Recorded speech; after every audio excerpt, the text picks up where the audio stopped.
সুপ্রিয় দর্শক, বিশ্ব সংযোগে আপনাদের স্বাগতম। কেমন আছেন আপনারা? নিশ্চয়ই ভালো, আমরাও ভালো আছি। আপনাদের সঙ্গে আমি রয়েছি কাজল হায়দার, আর আমার সঙ্গে আজকে স্টুডিওতে রয়েছেন সিনিয়র সাংবাদিক আহমদ আতিক। আতিক ভাই, বিশ্ব সংযোগের দর্শক শ্রোতা এবং আমাদের কলা কৌশলের তরফ থেকে আমাদের অনুষ্ঠানে আপনাকে স্বাগত জানাচ্ছি। দর্শক শ্রোতাদেরও আমাদের স্বাগত।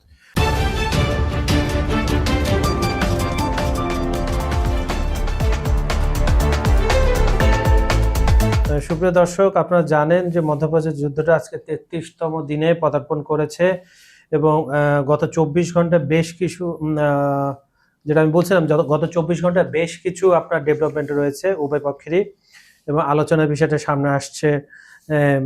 আবার ট্রাম্পের হতাশাজনক কিছু বক্তব্য আসছে। এই লাস্ট 24 আওয়ারের ঘটনাগুলো আপনি কিভাবে মূল্যায়ন করবেন আতিক ভাই? আসলে মূল্যায়ন কি, মার্কিন যুক্তরাষ্ট্র তো যুদ্ধ চাচ্ছেই, মানে যুদ্ধ তো করছেই, এবং এই যুদ্ধটাকে তারা আরো নেক্সট লেভেলে নিয়ে যেতে চাচ্ছে, এবং ইহুদি থিঙ্ক ট্যাঙ্ক বা লবি তারা এটার পিছনে সর্বাত্মকভাবে কাজ করছে। কিন্তু তারপরেও দেখেন, রাশিয়ান প্রেসিডেন্ট পুতিন কিন্তু এই সংযুক্ত আরব আমিরাতের প্রেসিডেন্ট মোহাম্মদ বিন জায়েদ আল নাহিয়ানের সাথে ফোনে এই যুদ্ধ বন্ধের আবারও আহ্বান জানিয়েছেন। হ্যাঁ, এবং দুই দেশের রাষ্ট্রপ্রধানই আরব আমিরাতের নাহিয়ান বলেছেন যুদ্ধ, কিন্তু আবার এদিকে মার্কিনীদের সাথে যুদ্ধ যোগ দেওয়ারও তার সম্পূর্ণ প্রস্তুতি রয়েছে। তো দোদেল বান্দা আর কি। আর এইদিকে গতকাল আপনার ইরাকি যে প্রতিরোধ যোদ্ধারা আছে, তারা তাদের দেশে এবং সিরিয়ার কাছাকাছি এলাকায় মার্কিন যুক্তরাষ্ট্রের প্রায় 23টি ঘাঁটিগুলোতে 23টি হামলা চালিয়েছে বলে তারা দাবি করেছে, এবং এতে ক্ষয়ক্ষতি কি হয়েছে তা জানা যায়নি। তবে পেন্টাগনের পক্ষ থেকে বলা হয়েছে তারা এইসব হামলার জবাব দিবে। তারা বারবারই বলে, জবাব তো তারা দিচ্ছেই। আচ্ছা, আপনাকে একটা প্রশ্ন করে রাখি, সেটা আপনি উত্তর দেন। সেটা হচ্ছে, ইরানের পরে সবচেয়ে বড় ব্যাটলফিল্ড এখন কিন্তু ইরাক। ইরাকে কেন, কিভাবে এত বড় ব্যাটলফিল্ড ইরানের পক্ষে লড়তেছে, এটা একটু এক ফাঁকে আমাদের দর্শকদের জানিয়ে দিন। আচ্ছা, তারপরে আপনার ইরানের আরো একটি, মার্কিন যুক্তরাষ্ট্র এবং ইসরায়েল তো ইরানে হামলা অব্যাহত রেখেছে, কিন্তু বিষয়টা হলো এখন তারা আর ইরানের আকাশে ঢুকতে পারে না। ইরানের আকাশের বাইরে থেকে তাদের নানান ধরনের মিসাইল নিক্ষেপ করে, তার কিছু আঘাত করে আর কিছু ইরান ঠেকায়। তো গতকাল এরকম ইরানের একটি ইস্পাত কারখানায় হামলা হয়েছে। আর ট্রাম্পের পক্ষ থেকে সে যে বলে যে ইরান পুনর্গঠনে আরো 15-20 বছর সময় লাগবে, তারা যে হামলা টামলা করেছে আর কি। তো এগুলো ইরানিরা তো ভালো করেই জানে, তারা তো এই হামলা ধ্বংসের মধ্যেই গত 50 বছর চালাচ্ছে। হ্যাঁ, তো এদিকে মার্কিন যুক্তরাষ্ট্রের যে পররাষ্ট্রমন্ত্রী মার্কো রুবিও, তিনি গতকাল মঙ্গলবার বলেছেন যে তারা ইরান যুদ্ধের শেষ রেখা বা সমাপ্তি দেখতে পাচ্ছে, কিন্তু এই সমাপ্তি যুক্তরাষ্ট্রের সুনির্দিষ্ট কোনো কৌশল আছে কিনা সেটা তারা বলেনি। হ্যাঁ, হতে পারে তারা ফেরত আসতে পারে। হ্যাঁ, আমরা জয়ী হয়েছে, আমরা এখন চলে যাচ্ছি। আর এদিকে কুয়েতের বিমানবন্দরে কুয়েতের সংবাদ সংস্থা যে কুনার প্রতিবেদনে দেশটির মুখপাত্র, সরকারের মুখপাত্র আব্দুল্লাহ আল রাজি বলেছেন তাদের এয়ারপোর্টে, আন্তর্জাতিক এয়ারপোর্টে তেল স্থাপনায় হামলা হয়েছে। তো এই, আর এদিকে আবার ইরাকে গতকাল একজন শেলি কিটলসন নামে এক নারী সাংবাদিককে কে বা কারা অপহরণ করেছে বলে জানা গেছে। দেশটির পুলিশ তাকে খুঁজে বের করার চেষ্টা করছে, এবং মধ্যপ্রাচ্য ভিত্তিক অনলাইন সংবাদ মাধ্যম আল মনিটরের প্রতিবেদনে বলা হয়েছে যে শেলি কিটলসন একজন ফ্রিল্যান্স সাংবাদিক, তিনি রোমে থাকেন। এর আগেও তিনি মধ্যপ্রাচ্যের বেশ কয়েকটি যুদ্ধ নিয়ে কাজ করেছেন। তবে আজকের যে যুদ্ধের যে সবচেয়ে বেশি আকর্ষণের জায়গাটা, সেটা হলো মার্কিন যুক্তরাষ্ট্রের 66% নাগরিকই আসলে এই যুদ্ধ চান না। একটি জরিপে গত শুক্রবার এই জরিপটি পরিচালনা করা হয় আর কি। তো এতে দেখা গেছে যে অধিকাংশ মানুষই আসলে যুদ্ধ চাচ্ছেন না। 6% মানুষ কোনো উত্তর দেননি। হ্যাঁ, আর 27% বলেছেন সংঘাত দীর্ঘায়িত হলে যুক্তরাষ্ট্রের উচিত ইরানে তাদের সব লক্ষ্য অর্জনের জন্য কাজ চালিয়ে যাওয়া, মানে যুদ্ধের পক্ষেও লোক আছে। হ্যাঁ, আর অপরদিকে 57% রিপাবলিকান সমর্থক দীর্ঘ সময় ধরে যুদ্ধে সম্পৃক্ত থাকার পক্ষে মত দিয়েছেন, আর 60% উত্তরদাতা ইরানের উপর যুক্তরাষ্ট্রের সামরিক অভিযানের বিরোধিতা করেছেন, আর 35% তার সমর্থন করেছে। এটা রয়টার্স ইপসোসেসের এক জরিপ থেকে এই তথ্যগুলো জানা গেছে। আর এদিকে আপনার ট্রাম্প কিন্তু তার কথা বলেই যাচ্ছে। ট্রাম্প বলছে যে আগামী 2-3 সপ্তাহের মধ্যে সে ইরান যুদ্ধ শেষ করতে চায় এবং চুক্তি হোক বা না হোক কোনো প্রকার সমঝোতা ছাড়াই, মানে হরমুজ বিষয়ে কোনো সমঝোতা ছাড়াই সে এখান থেকে শেষ করে বেরিয়ে যেতে চায়। উনি সম্ভবত আজকে জাতির উদ্দেশ্যে ভাষণও দিবেন। হ্যাঁ, জাতির উদ্দেশ্যে উনি আজকে ইরান যুদ্ধ নিয়ে ভাষণ দিবেন। হ্যাঁ, তারপরে জেট ফুয়েলের তো পশ্চিমা দেশগুলোয় সংকট, তো এটা নিয়েই তিনি বলেছেন যে যুদ্ধ শেষ হোক বা না হোক, আমি হরমুজ থেকে বেরিয়ে যাই, তোমাদের তেল তোমরা গিয়ে হরমুজ খোলা নিয়ে নাও। আমাদের জেগে মেগে বলছে। তো এই অবস্থা আর কি। তো এদিকে সম্ভবত আপনার ইরানের পররাষ্ট্রমন্ত্রী আব্বাস আরাগচি যে তুরস্কে হামলা হয়েছিল এটা সরাসরি সে নাকচ করছে, বলে না ইরানের পক্ষ থেকে তো বারবারই বলা হচ্ছে তারা তুরস্কের দিকে বা সাইপ্রাসের দিকে কোনো হামলা করেনি, এবং কুয়েতের যে পানি সংশোধনাগার যে সেইখানেও তারা কোনো হামলা করেনি। তো তারা এটা বারবারই ক্লিয়ার করছে। এটা তো আমরা জানি যে ইসরায়েল ফলস ফ্ল্যাগ আক্রমণ আমেরিকা বা ইসরায়েল তারা করছে যাতে এদের সাথে এদের লাগিয়ে দেওয়া যায়, তাহলে তাদের বের হয়ে যাওয়াটা সহজ হয় বা যুদ্ধে আরো অংশ নেওয়াটা সহজ হয়, অবস্থা বুঝে ব্যবস্থা আর কি। আর এদিকে ইউএসএস যে বিমানবাহী রণতরী জর্জ বুশ, সেটাকে মধ্যপ্রাচ্যের দিকে তারা রওনা দিচ্ছে, যদিও বলছে তারা যুদ্ধ শেষ করতে চায়, আবার এগুলো আনতেছে। হ্যাঁ, আর আমিরাতও যুদ্ধ অংশ নেওয়ার জন্য সম্পূর্ণ প্রস্তুত, যদিও আবার উপর দিয়ে বলতেছে আমরা নাই। আর আরেকটা উভচর যুদ্ধ জাহাজ আছে মার্কিন যুক্তরাষ্ট্রের ত্রিপলি, সেটাতে করে আসলে ওই যেসব যোদ্ধারা মার্কিন যুক্তরাষ্ট্রের হয়ে যুদ্ধে অংশ নিচ্ছে তাদেরকে তারা মধ্যপ্রাচ্যের দিকে নিয়ে আসছে আর কি। আর এদিকে আর্জেন্টিনাতে আমরা জানি যে ইসরায়েলের পরে সবচেয়ে ভালো মতো যেসব ইহুদিরা বসবাস করে তারা আর্জেন্টিনায় থাকে, এবং আপনি দেখবেন বিশ্বকাপ ফুটবলেও আর্জেন্টিনার অনেক প্লেয়ার হঠাৎ তাদের প্যান্টের ভিতর থেকে ছোট ইসরায়েলি ফ্ল্যাগ নিয়ে বিশ্বকাপের মাঠে ঘোরায়। ইসরায়েলিদের একটা বিচরণ ক্ষেত্র হলো আর্জেন্টিনা। সেই আর্জেন্টিনা কিন্তু ইরানের যে বিপ্লবী বাহিনীটি কি সেটাকে সন্ত্রাসী সংগঠন ঘোষণা করেছে।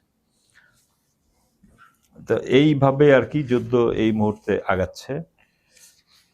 আমার ওই যে ইরাকের প্রশ্নটা একটু বলেন, ইরাক কেন ইরানের পরে এত বড় ব্যাটলফিল্ড?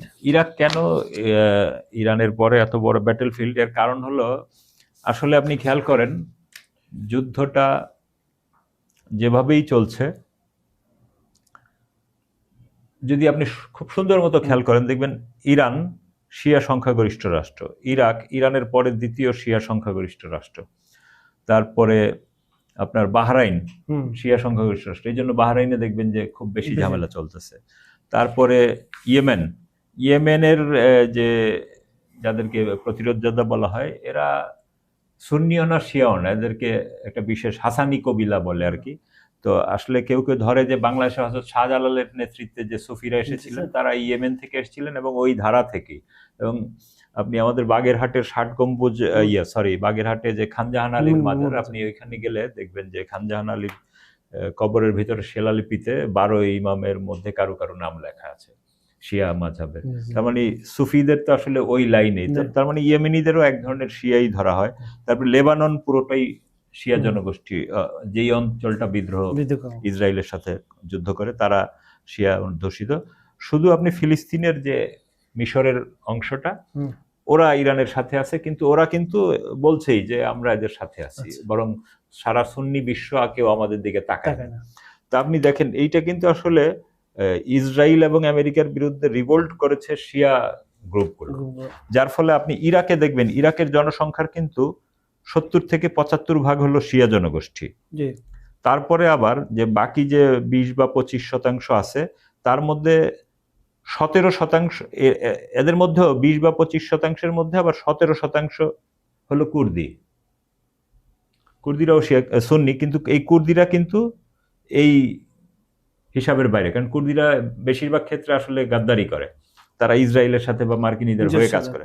তাহলে ইরাকে আসলে বেসিক্যালি এরপরে 5 বা 7% আরব সুন্নি থাকে, তো তারা তো জনসংখ্যার একটা মাইনরিটি, এবং তারা আসলে ওই যে ইরাক এই জন্যই যে ইরাকও আসলে শিয়া জনগোষ্ঠী, যে আমি যে দুনিয়াব্যাপী যে শিয়া বিক্ষোভটা বললাম যে এই কারণেই ইরাক আসলে এই দিকে। এবং আপনি শিয়া মাযহাবের যে অন্যতম প্রধান 2 ব্যক্তি রাসূল সাল্লাল্লাহু আলাইহি ওয়াসাল্লামের পরেই হযরত আলী এবং ইমাম হোসেনের মাজারও কিন্তু কারবালা আর নাজাফে ইরাকে, যার ফলে ইরাক অতি শিয়াদের কাছে খুবই গুরুত্বপূর্ণ একটা স্থান, এবং ইরাকের শিয়ারাও মানে শিয়া ওয়ার্ল্ডে একটা গুরুত্বপূর্ণ স্থান। আপনি জানেন যে ইমাম হোসেনের যে আমরা যে মৃত্যুর পরে যে 40 দিনের অনুষ্ঠান করি, এটাকে বলে আরবিতে বলে এই 40 বলে আরবাইন, বাংলাদেশেও আমরা মৃত্যুর 40 দিন পরে হুম, আমাদের অভিভাবকদের।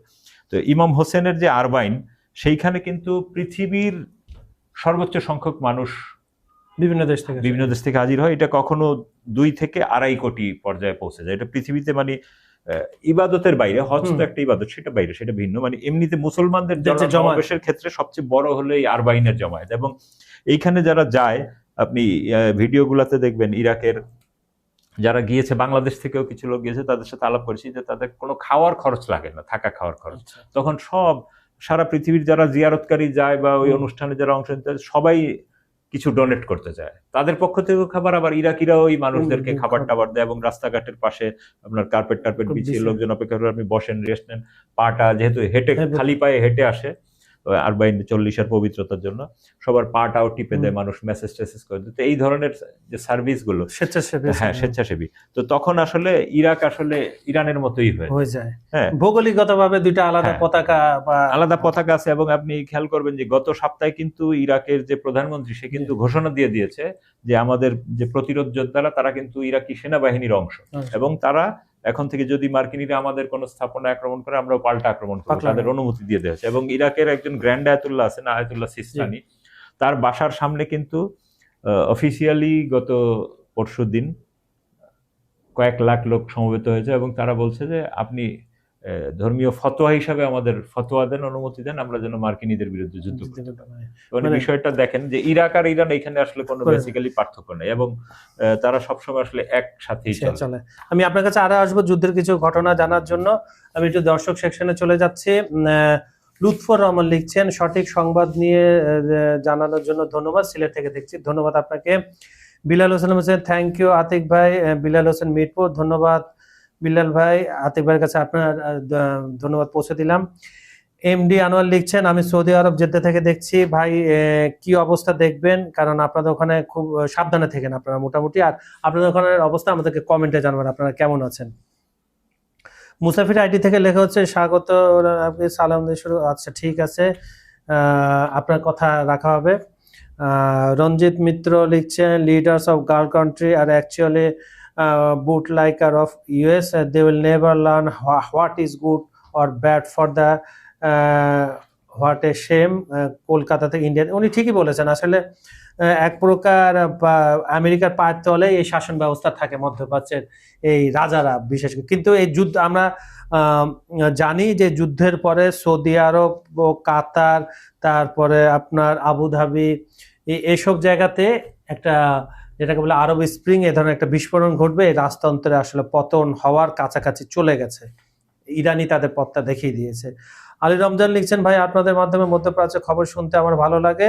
আতিক ভাই ও কাজল ভাইকে ধন্যবাদ। আপনাকেও ধন্যবাদ ভাই, আমাদের ভিডিওগুলো শেয়ার করবেন বেশি করে। আনিসুর রহমান লিখছেন, আরিস ফর ময়মনসিংহ, ধন্যবাদ। আমিনুল ইসলাম লিখছেন, আমি প্রতিদিন দেখি স্যার ময়মনসিংহ থেকে, কিন্তু স্যার আপনাদের রাশিয়া ভার্সেস ইউক্রেন নিয়ে কিছুদিন আর কিছু বললেন না। আচ্ছা, ঠিক আছে, আমরা হয় কি এখন ইরান যুদ্ধটা সামনে এসে পড়েছে, তারপর আমরা কথা দিচ্ছি আগামীকাল একটা পোর্শন আমরা রাখবো রাশিয়া ইউক্রেন যুদ্ধ নিয়ে সর্বশেষ কি হয়। মুস্তাক আহমেদ লিখছেন, আসসালামু আলাইকুম ভাই, পঞ্চগড় সিলেট থেকে দেখছি, শুভেচ্ছা নিবেন। আপনাকেও শুভেচ্ছা জানানো হলো। জাহাঙ্গীর হোসেন লিখছেন, বগুড়া শাহজাহানপুর থেকে দেখছেন, ধন্যবাদ আপনাকে। ফয়জুদ্দিন লিখছেন, ওকে আলহামদুলিল্লাহ, ধন্যবাদ ভাই আপনাকে। নওশাদ লিখছেন, be careful dropping a atomic bomb on Iran, maybe one might be not only good notes in the next. এটা গতকাল আতিক ভাই বলেছে, আসলে এটা ধমকি ধামকি, কারণ একবার যদি ইরানে পড়ে পারমাণবিক বোমা, তাহলে ইরানও মারবে, কারণ ইরানে পৌঁছে দিতে বেশি করে সময় লাগবে না, আপনার সেটা নর্থ কোরিয়ার হোক, চীনের হোক বা রাশিয়ার হোক। আদি ভাই কি আছে সর্বশেষ বলেন। ইরাকের ব্যাপারে যেমন আমরা বলতেছিলাম, ইরাকে কিন্তু ইরানের মতোই, ইরানের যে বিপ্লবী বাহিনী, ইরাকেও বিপ্লবী প্রতিরোধ বাহিনী আছে। তাদের একটা দল হলো, অনেকগুলা গ্রুপ আছে, একটা গ্রুপ হলো সাইয়েদুস শুহাদা ব্রিগেড। তার যে মহাসচিব আবু আলা আল ওয়ালাই, তিনি কিন্তু গতকাল বলেছেন যে সামনে যে মার্কিন যুক্তরাষ্ট্র যে সৈন্য দিয়ে আগ্রাসন চালাতে যাচ্ছে, তাতে কুয়েতকে লঞ্চিং পয়েন্ট করা হতে পারে। এবং তারা এও জেনেছেন যে সিরিয়ার যে জোলানিকে দিয়েও তারা লেবাননের বিরুদ্ধে, লেবাননের যে প্রতিরোধ যোদ্ধাদের বিরুদ্ধে যুদ্ধ, মানে ইসরায়েল আর কুলি উঠতে পারছে। এবং এই জন্য তিনি বলেছেন যে যদি এগুলো করা হয়, আমরাও একই নীতি অবলম্বন, দাঁতের বোতলে দাঁত। মানে তারা, মানে আপনি জানেন যে ইরাক আর সিরিয়ার কিন্তু সীমান্ত, তারা হয়তো ওই দিক দিয়ে মুভ করবে, আবার ওইদিকে তাদের সাথে ওইদিকে আপনার কুয়েত সবচেয়ে কাছে, হ্যাঁ, তো তারা কুয়েত সাদ্দাম হোসেনের আমলে একবার আগ্রাসন চালিয়েছিল, কিন্তু সেইটা আর এইটা কিন্তু ভিন্ন সময়। তো তারাও কিন্তু এই একই হুমকি দিয়ে রেখেছেন। এবং আপনি খেয়াল করবেন যে আরেকটা গুরুত্বপূর্ণ ঘটনা ঘটেছে, যে এই যে ইরানের উপর যে ইসরায়েলি এবং মার্কিন আগ্রাসন, এই আগ্রাসনের শুরু থেকেই কিন্তু জাতিসংঘ নামক সংস্থাটি এবং এর মহাসচিব নিখোঁজ হয়ে গেছে, কোথাও খুঁজে পাওয়া যাচ্ছে না, সর্বোচ্চ নিখোঁজ। কিন্তু হঠাৎ গতকাল এই যে ইসরায়েল এবং লেবানন সীমান্তে আপনি জানেন জাতিসংঘ শান্তিরক্ষী বাহিনী, ওইখানে হামলার ফলে 2জন ফ্রেঞ্চ সৈন্য এবং 2জন ইন্দোনেশীয় সৈন্য মারা গেছেন। হঠাৎ করে জাতিসংঘ মহাসচিব গুতেরেস হাজির হলেন, অনেক খুঁজে পাওয়া লাগলো, তিনি নিজেই হাজির হলেন এবং সর্বোচ্চ ভাবে যেভাবে নিন্দা জানানো দরকার নানানভাবে উনি নিন্দা জানালেন। কিন্তু এই নিন্দার মজার ব্যাপার হলো, কারাই সৈন্যদের মেরেছে সেই দেশ বা সেই বাহিনীর নাম তিনি উচ্চারণ করলেন না, কারণ সেই দেশ হলো ইসরায়েল। এটা উচ্চারণ করলে তার হয়তো মহাসচিবগিরি থাকবে না, চাকরি চলে যাবে। এই হলো তাদের অবস্থা। আর লেবাননের যে প্রতিরোধ যোদ্ধারা কালকে ইসরায়েলের বিরুদ্ধে মোট 45টি অভিযান চালিয়েছে এবং 40 কিলোমিটার ভিতরে পর্যন্ত তারা আক্রমণ চালিয়েছে। আর এদিকে আরেকটি গুরুত্বপূর্ণ খবর হলো, আপনি খেয়াল করবেন যে ইরানের যে বিপ্লবী প্রতিরোধ যোদ্ধারা তারা ঘোষণা দিয়েছে যে তাদের দেশে হামলা এবং সিরিয়া, ইরাক, ইয়েমেন, লেবানন এবং ফিলিস্তিনে এইসব হামলা এবং হত্যাকাণ্ডের ডিজাইন, বাস্তবায়ন ও কেন্দ্রীয় ভূমিকা পালন করেছে 18টি কোম্পানি এবং তারা গুপ্তচর বৃত্তির সাথে জড়িত। এই 18 কোম্পানিতে আজকে মানে 1 এপ্রিল তেহরানের রাত 8টার দিকে তারা হামলা চালাবেন এবং এই জন্য এই কোম্পানিগুলোর যত কর্মচারী, কলাকুশলী তাদেরকে এগুলোর অফিস থেকে মানে আরব এলাকায় যেসব অফিস, এইসব অফিস বা ইসরায়েল এসব থেকে 1 কিলোমিটার দূরে চলে যেতে বলছেন। এই কোম্পানিগুলো হলো যেমন আপনার অনেকেই সবাইগুলোর নাম জানে, Cisco, HP, Intel, Oracle, Apple, Microsoft, Google, Meta, IBM, Dell, Palantir, Nvidia, JP Morgan, Tesla,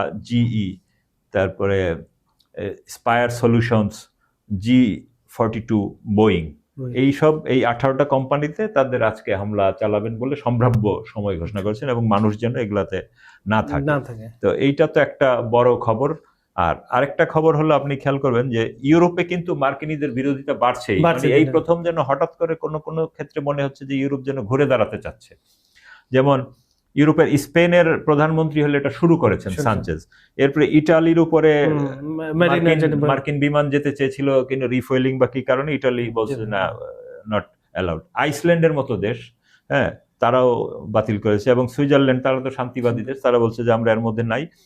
এবং ফ্রান্স, যেটা মার্কিন যুক্তরাষ্ট্রের সহায়তা করে থাকে মাঝে মাঝে, তারাও এটা থেকে সরে যেতে চাচ্ছে এবং তারা অলরেডি এরা official, France, Spain, Italy, Iceland, Switzerland declared.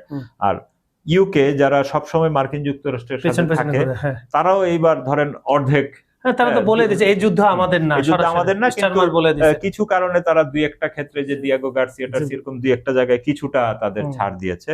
আর পোল্যান্ডের মতো পূর্ব ইউরোপের দেশ, যারা আগে সোভিয়েত বলয়ভুক্ত ছিল, নেটোতে তারা এসছে, তো তাদের কাছে কিন্তু মার্কিন যুক্তরাষ্ট্র নির্দেশ দিয়েছিল তোমাদের কাছে যেসব ইন্টারসেপ্টর আছে, থার্ড বা অন্যান্য, এগুলি সব এগুলো সব ফেরত দাও, আমরা এগুলা নির্দেশ দিলাম। আর পোল্যান্ড বলছে আমরা এই নির্দেশ অমান্য করলাম, এগুলো আমাদের দেশ, আমাদের কিনা জিনিস, এগুলো আমরা ইভেন ন্যাটোকেও ব্যবহার করতে দিব না। তার মানে মার্কিন যুক্তরাষ্ট্রে এইরকম বিরোধিতা ইউরোপের দেশগুলোর বিরোধিতার মুখে এবং খোদ জার্মানি, যে ইসরায়েল এবং আমেরিকার সাথে আছে বলে মনে হয়, তারাও কিন্তু কেমন যেন একটু মোচড় টোচড় দিচ্ছে তাদের বিভিন্ন কথাবার্তা এবং কাজে মনে হচ্ছে। তো তার মানে বেসিক্যালি জার্মানি, ইটালি আর ফ্রান্স, এই 3 দেশ যদি বাদ দেন আপনি, তাহলে ইউরোপের আর দেশই থাকে না। এরপরের সেকেন্ড সারি থাকে স্পেন, নিজেই এটা মানে উদ্যোক্তা।